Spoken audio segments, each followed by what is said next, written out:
Mummy papa 11 बजे की गाड़ी से आ रहे हैं। फोन की घंटी तो सुनी मगर आलस की वजह से रजाई में ही लेटी रही। उसके पति राहुल को आखिर उठना ही पड़ा। दूसरे कमरे में पड़े फोन की घंटी बजती जा रही थी। इतनी सुबह कौन हो सकता है जो सोने भी नहीं देता। इसी चिड़चिड़ाहट में उसने फोन उठाया।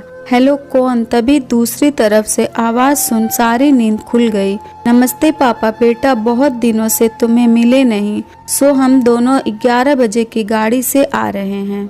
दोपहर का खाना साथ में खाकर हम 4 बजे की गाड़ी से वापस लौट जाएंगे। ठीक है हाँ पापा, मैं स्टेशन पर आपको लेने आ जाऊंगा। फोन रखकर वापस कमरे में आकर उसने रचना को बताया कि मम्मी पापा 11 बजे की गाड़ी से आ रहे हैं और दोपहर का खाना हमारे साथ ही खाएंगे। रजाई में घुसी रचना का पारा एकदम 7वें आसमान पर चढ़ गया। कोई इतवार को भी सोने नहीं देता, अब सबके लिए खाना बनाओ, पूरी नौकरानी बना दिया है। गुस्से से उठी और बाथरूम में घुस गई। राहुल हक्का बक्का हो उसे देखता ही रह गया। जब वो बाहर आई तो राहुल ने पूछा क्या बनाओगी? गुस्से से भरी रचना ने तुनक के जवाब दिया, अपने को तल के खिला दूंगी। राहुल चुप रहा और मुस्कुराता हुआ तैयार होने में लग गया। स्टेशन जो जाना था। थोड़ी देर बाद गुस्सैल रचना को बोलकर वो मम्मी पापा को लेने स्टेशन जा रहा है। वो घर से निकल गया। रचना गुस्से में बड़बड़ाते हुए खाना बना रही थी। दाल सब्जी में नमक मसाले ठीक है या नहीं की परवाह किए बिना बस करछी चलाए जा रही थी।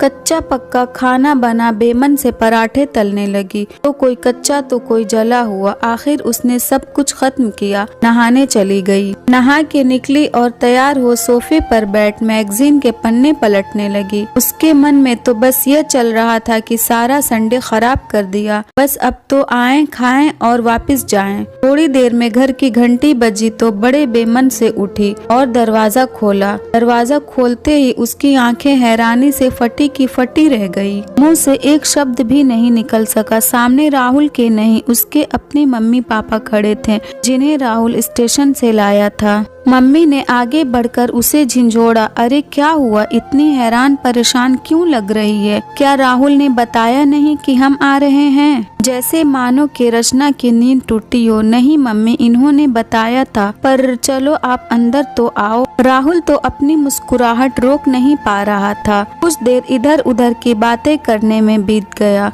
थोड़ी देर बाद पापा ने कहा, रचना गप्पे ही मारती रहोगी या कुछ खिलाओगी भी? यह सुन रचना को तो मानो सांप सूंघ गया हो। क्या करती बेचारी, अपने हाथों से ही बनाए अधपके और जले खाने को परोसना पड़ा। मम्मी पापा खाना तो खा रहे थे मगर उनकी आंखों में एक प्रश्न था जिसका वो जवाब ढूंढ रहे थे। आखिर इतना स्वादिष्ट खाना बनाने वाली उनकी बेटी आज उन्हें कैसा खाना खिला रही है। रचना बस मुंह नीचे किए बैठी खाना खा रही थी। मम्मी पापा से आंख मिलाने की उसकी हिम्मत नहीं हो पा रही थी। खाना खत्म कर सब ड्राइंग रूम में आ बैठे। राहुल कुछ काम है, अभी आता हूँ कहकर थोड़ी देर के लिए बाहर निकल गया। राहुल के जाते ही मम्मी जो बहुत देर से चुप बैठी थी बोल पड़ी, क्या राहुल ने बताया नहीं था कि हम आ रहे हैं? तो अचानक रचना के मुंह से निकल गया, उसने सिर्फ ये कहा था कि मम्मी पापा लंच पर आ रहे हैं। मैं समझी उसके मम्मी पापा आ रहे हैं।